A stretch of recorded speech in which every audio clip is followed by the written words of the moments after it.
Welcome back to another episode of the Human Condition Podcast. This is your host, Dia, and today I'm joined with one of my friends, Mr. Shadi. Welcome to the podcast.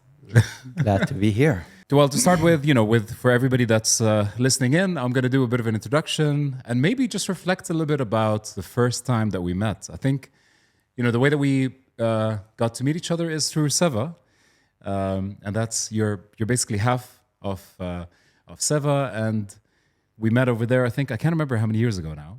It was pre-Seva. It was the times of Life and One. True. Yeah. Okay, true. To come to Sound Healing. That's right. When I would cover the reception once in a while in those evenings. Yes. No, you're right. 100%. Yeah. Tell us a little bit about yourself. Okay, where to begin? Since I am half of Seva, I think I will take the S and the E, which are the initials of my my name. Yeah.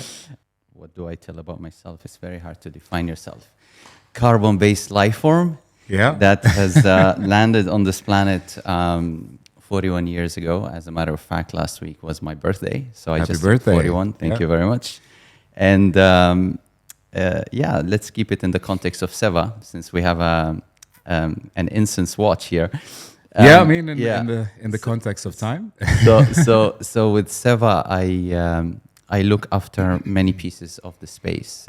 Seva is a beautiful platform where I look after the operations, participate in many decisions with my partner, Eda, the founder.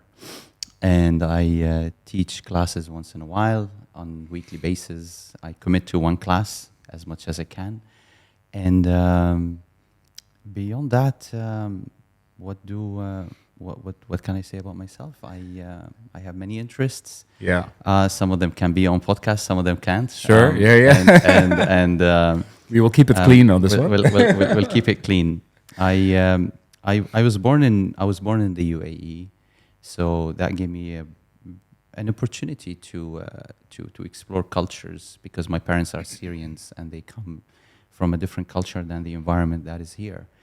So I consider that my upbringing was a blessing in many, many ways. And after nearly 16 years in corporate world, where I traveled for many, many reasons for countries beyond my years on this planet, I feel very fortunate to have been exposed to many, many opportunities to experience cultures, to experience different countries, different food, different people, different literature aspects of things, So I believe that I've been very, very lucky in this life so far. And somehow I feel also I'm extremely trained on many aspects of life, accidentally and not accidentally.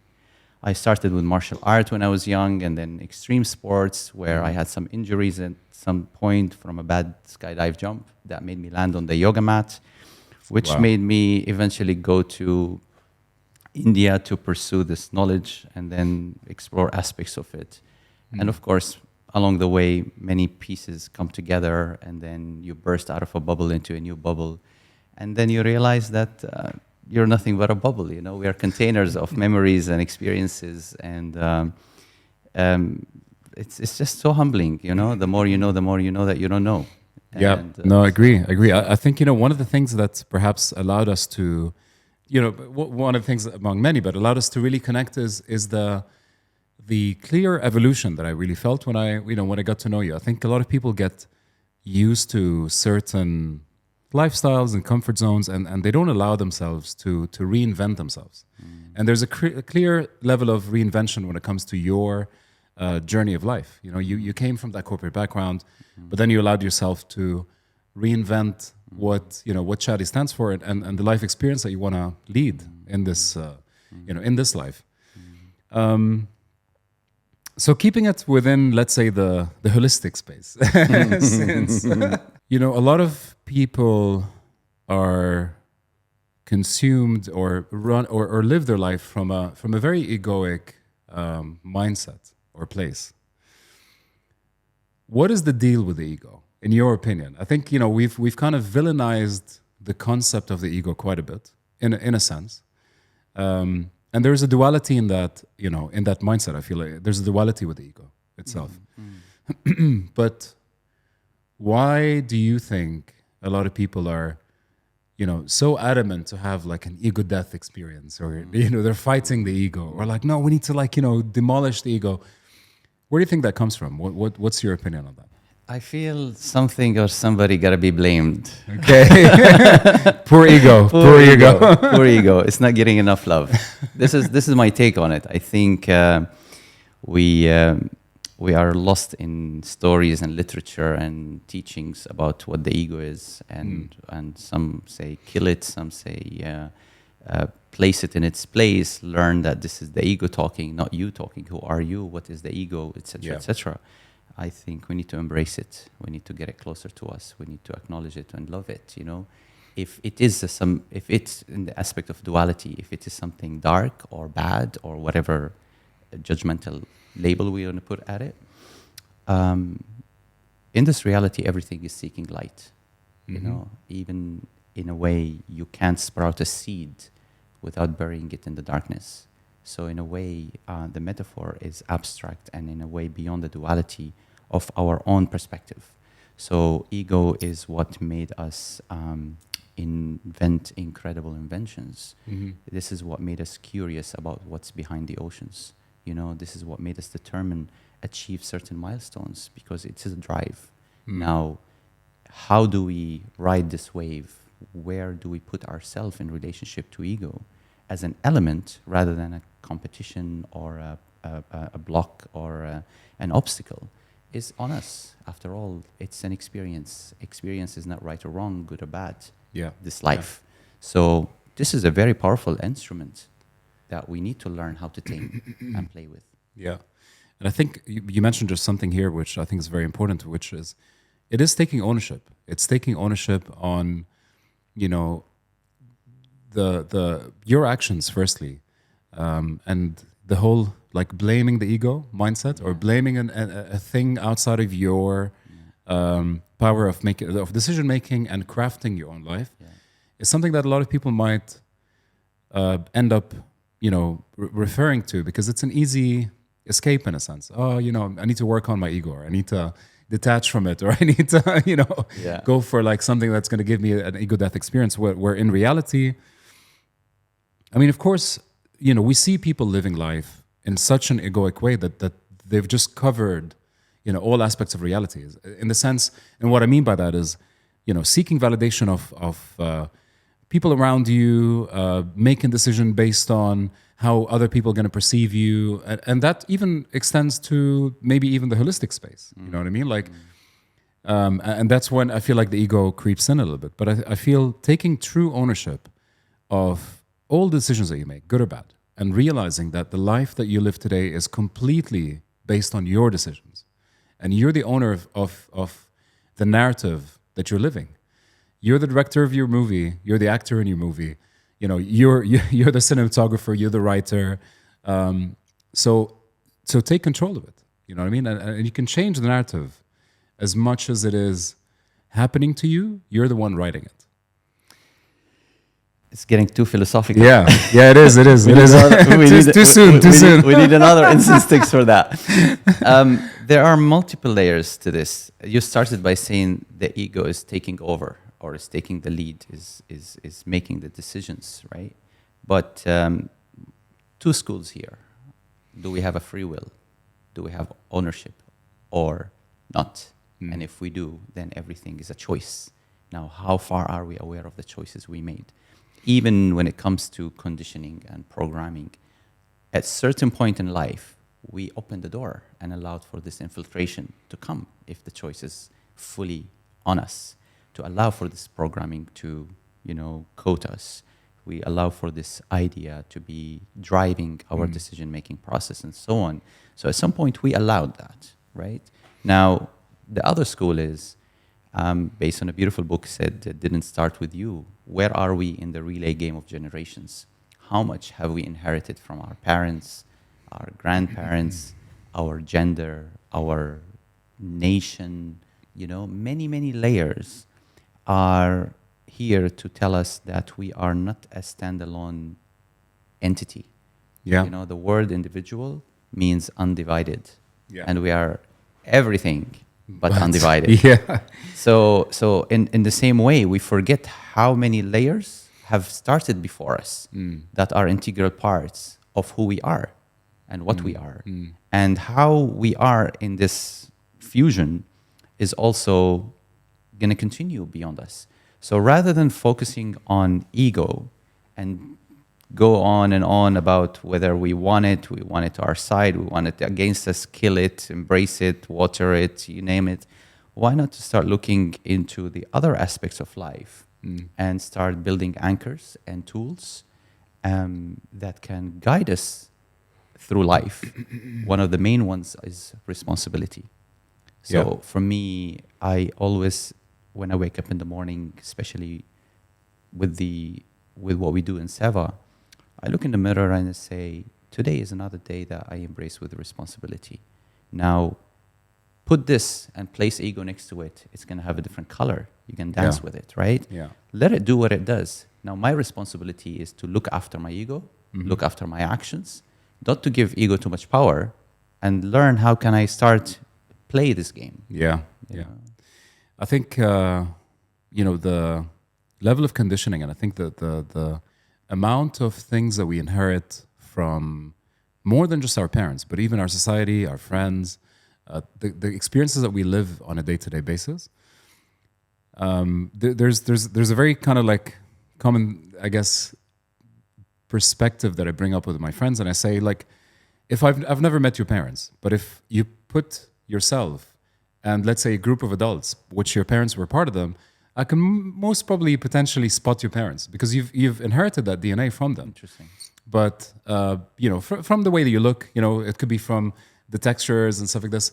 But when it comes to the behavioral inheritment that we have from our parents, that's something that maybe a lot of people are not fully aware of, and sometimes it even takes them by surprise.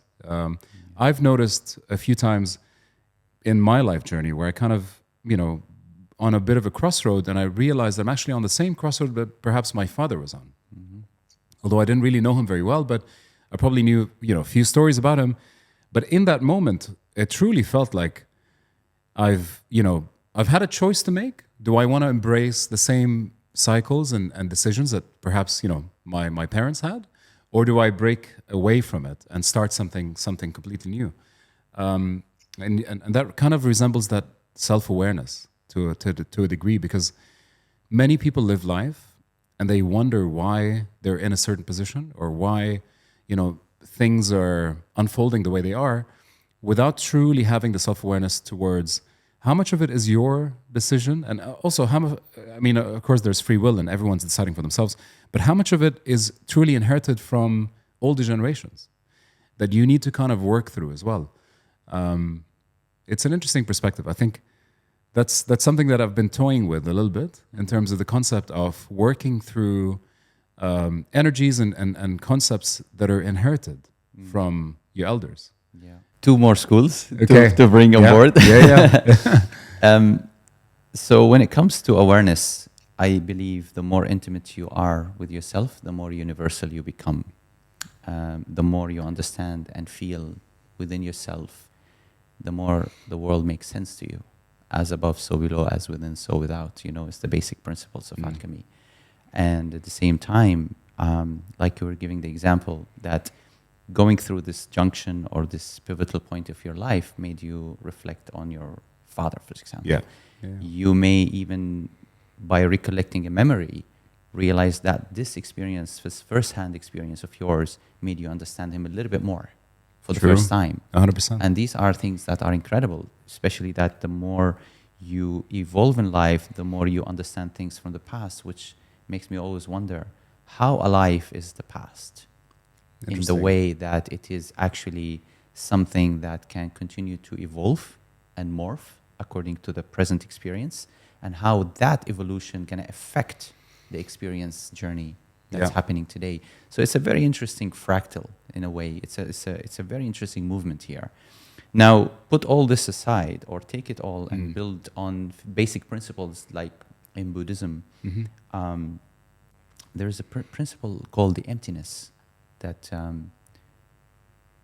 the world is empty, and through your eyes you fill it with the reality that you are Nice. experiencing. And this is basically according to what you come into the world with.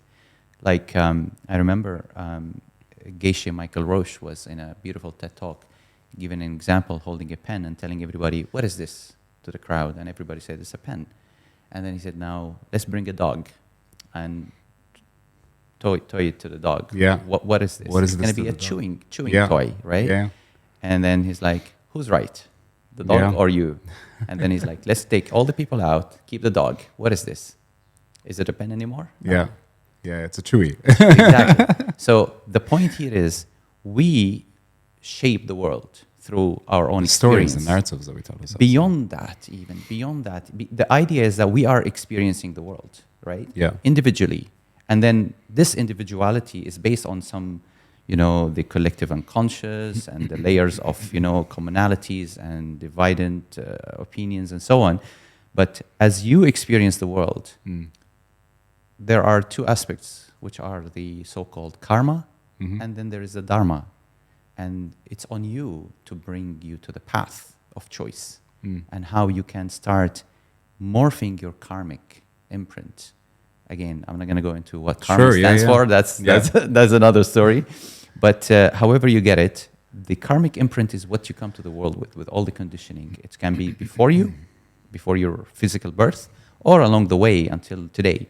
And now you have a choice and a possibility to start infusing this and using it as ingredients to put it on a path of a dharma.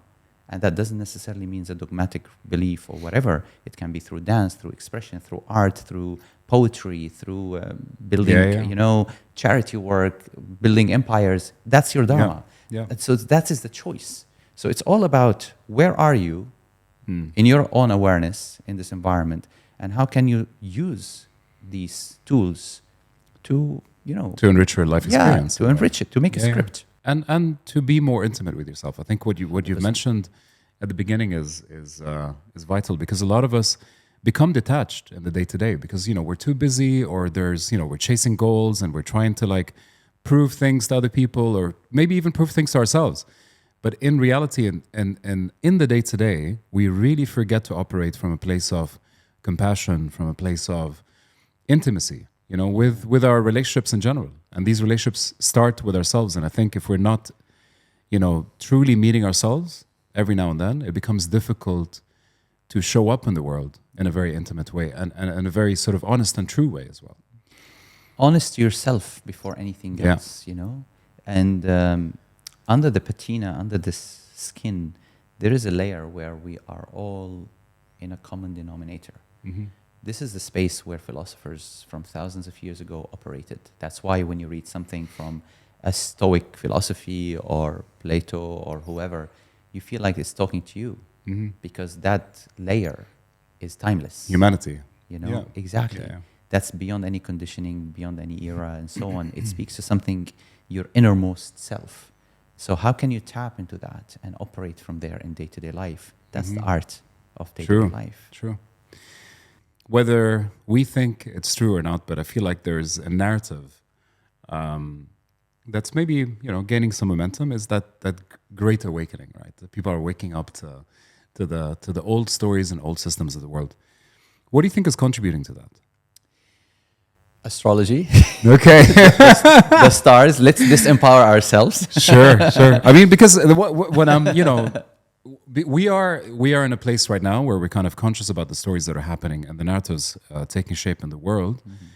But if you want to think about it, maybe in the 60s, right, 60s and 70s, I'm sure they felt like they were going through their own version of the Great Awakening, or some kind of awakening as well. You know what I mean? So is this that kind of, is this story or is this narrative something that shows up every now and then, you think? Every couple of thousand years. So relatively speaking, it's beyond our little time, but maybe as a human race, if we make it for another couple of thousand years, perhaps, yes. And so is again, it the breaking of old systems and old stories? So part of my training in Kundalini Yoga is exposure to the movement of the ages. I mean, it's even beyond Kundalini Yoga, the whole idea of the ancient knowledge and the wisdom that got transmitted to humanity. And we see it in the Vedas, which Yeah. are the Rig Vedas, which are the original scriptures in Sanskrit or beyond that, that started to be distilled into, the Gitas and all these sutras and all these teachings. They talk about the cycles of life and the cycles of existence. And so in these eras, and they are at scales of thousands of years in the human scale in a way, we were in the Aries age, and then we were followed by the Piscean age, and now we are entering the Aquarian age, or we already entered the Aquarian age. So every 2,000 years, so 2,000 years before BC, before Christ, we were in the Aries age, and then we, with the time of Jesus Christ, we shifted to the Piscean age, and this is the patriarchal age. This is the age of hierarchy, of organized religion, of authority and power telling you, I know what's good for you, follow me. Follow me, yeah. And that was the Yeah. psyche. You can see it even in the earlier generations. You Yeah. know? And then around the 2,000 years later, around the 50s and 60s, is when things started to shift. So this is a very big shift in the cosmic energy that affects the human psyche as a collective. This is when Yogi Bhajan, the curator or founder of Kundalini Yoga, as taught by Yogi Bhajan, because this is based on Raj Yoga, Nad Yoga, and many other schools. In the 60s, he said, I am putting a manual together for humanity to upgrade their operating system as we are entering the Aquarian age. And Aquarian age, by the way, is what we also commonly call the New Age. Interesting. So this is what New Age music, New Age songs, etc. It's the Aquarian age. There's a very interesting song called The Aquarian Age. Look up the lyrics for it. Okay. Very, very interesting one. A lot of codes in it. So if you look at the teacher training of Kundalini Yoga as taught by Yogi Bhajan, it's called the Aquarian teacher. Okay. So in a way, all these practices are meant to be tools to bring humanity into the age of experience, because we are, as part of the Aquarian age, are in the age of experience. You are not convinced if I tell you what's good for you as much as you try it firsthand and then you make a decision on your own. When we're talking about a human upgrade, kind of like let's call it an operating system upgrade and development. I feel like there's, again, many ways, and sports could be one of them. A lot of people choose to inflict stress and suffering on themselves just to kind of see how far the borders are truly when it comes to that human experience. From a context of thing that's a little bit more attainable for the day-to-day person, what do you think are the practices that allow people to open up and to engage with the thought of upgrading their operating software? I mean, meditation is a key one as well, right?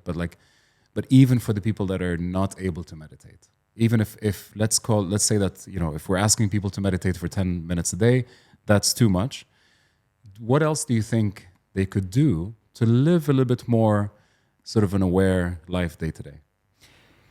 The basic principle for life is movement.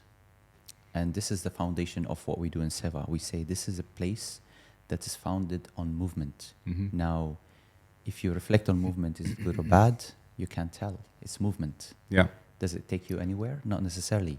It doesn't have a destination. That's why our tagline, you are the journey. And when you are with clarity that every upgrade is meaningless without a downgrade, then you miss the point.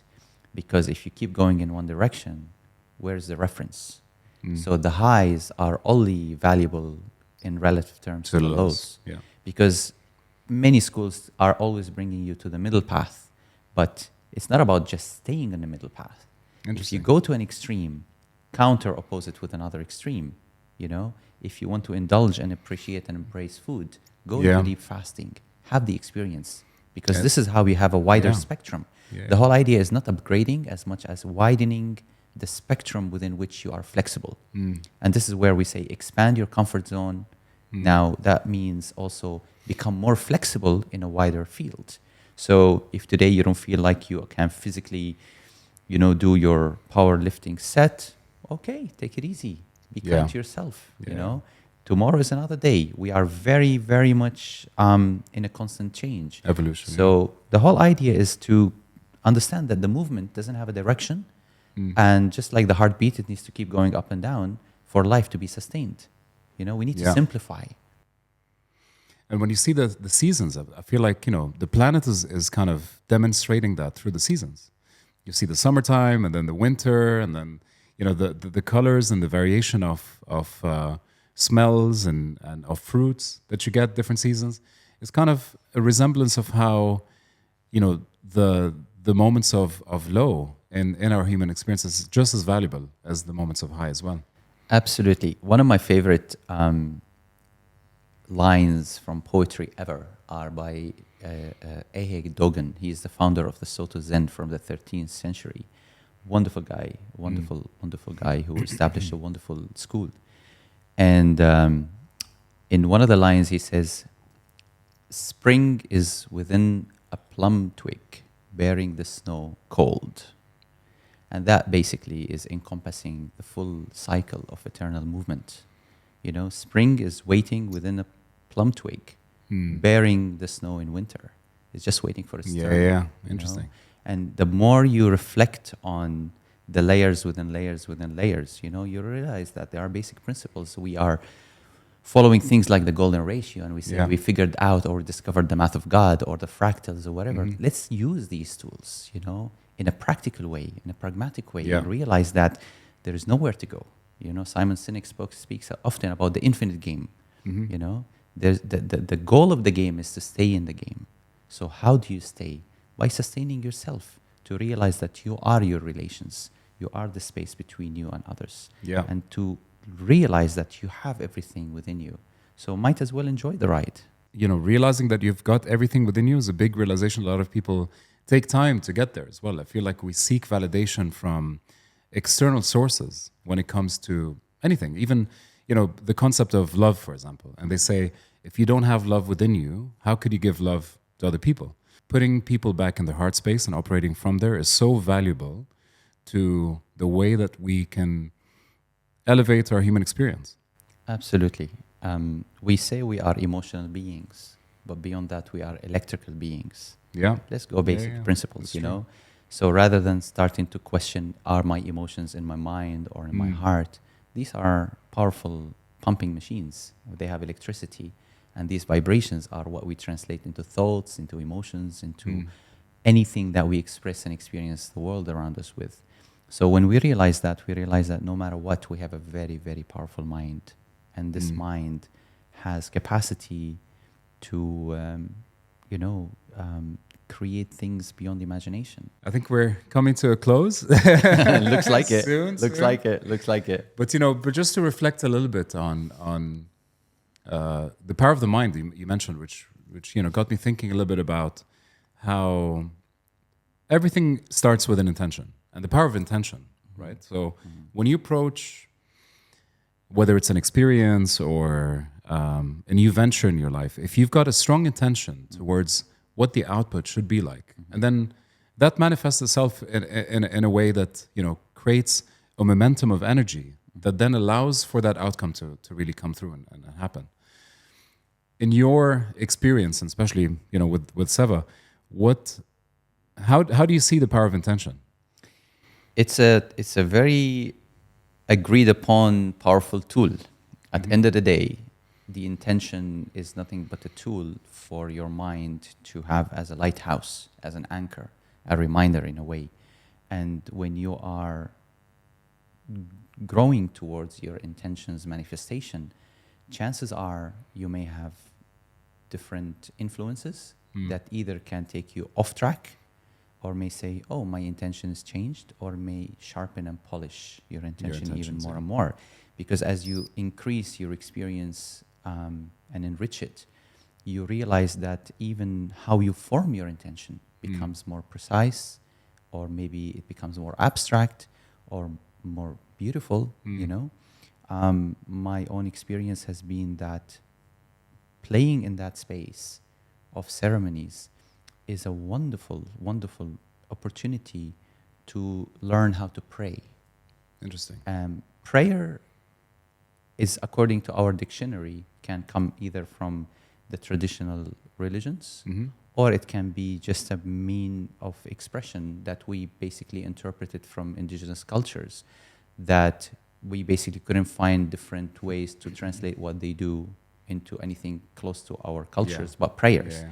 And in a way, prayer is a way of leveraging our mind, our language, the ability to connect things at multi-layers, to remember and connect with what is visible and what is not visible. Where does this put us in a spectrum? It makes us, realize that, again, as individuals, we are not alone, and it's beyond the human race. It's very much beyond the idea that we are one species that is dominant.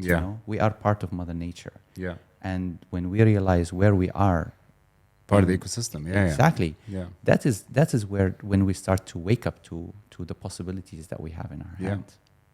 Beautiful. So we have the mind, and this is what we can leverage. 100%. 100%. Yeah. Shadi, thanks for spending time with us today on the podcast.